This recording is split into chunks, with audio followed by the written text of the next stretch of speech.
so it's six of us, but four of us grew up together. And Right. then there, only female in the house was my mom, so there was no crying, there was no sensitivity. We got the back of the day old school whoopings. Right. You Right. better not, you bet not cry, or I'm gonna give you something to cry for. You know what Right. I'm saying? And the emotions and things of that nature, and coming forward into life. And I love my parents, but there was this one space that I think all baby boomer parents kind of, and they only did what they were told, right? But the Exactly. shaping and molding of men and the raising of us, that same thing that built us to be tough. When we have things that hurt our heart, when we have things that we're walking through, when we have trauma, we don't know what to do. And if we don't even know what to do, then here's the thing: we don't even know that we're inside of something.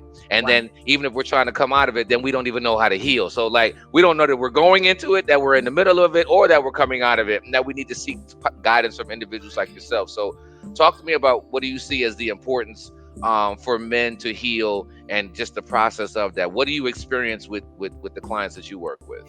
Of course, just feeling safe enough to be open and vulnerable.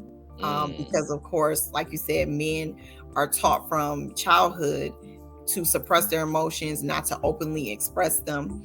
And so, even if they endure, one of the things I see very commonly is men who endure loss and death, right? okay. Whether it's a parent, a sibling, a child, and then they'll say, I didn't even cry. I'm hurting. I miss my Yes, loved one ma'am. We dearly, sure will but say I that. didn't cry because I just felt like I had to maintain the strong face through the Right. process. And then if Like a you're badge of honor. We really right, wear it as. right, the thing is, suppressing that grief, suppressing that pain is going to unfortunately come out in unhealthy Hmm. ways, which usually leads to drinking Hmm. that can become excessive, in a level of dependency on drinking, Hmm. sometimes segue into other substance Right. use, um, unhealthy sexual behaviors and patterns, Mm, because now you're trying to just release in other ways, like, okay, let right. me just be out there and just wilding out. Right. Or some people will draw completely in and completely isolate themselves from everyone and just kind of Mm, close off and shut down mentally, emotionally. Anger is definitely a huge right. indicator of depression. I always tell people Hmm. anger is a natural and healthy emotion, but it's usually the surface emotion that is being fueled by underlining and root emotions that are fueling that. And Right. depression, sadness, frustration, stress, anxiety, Sleeping.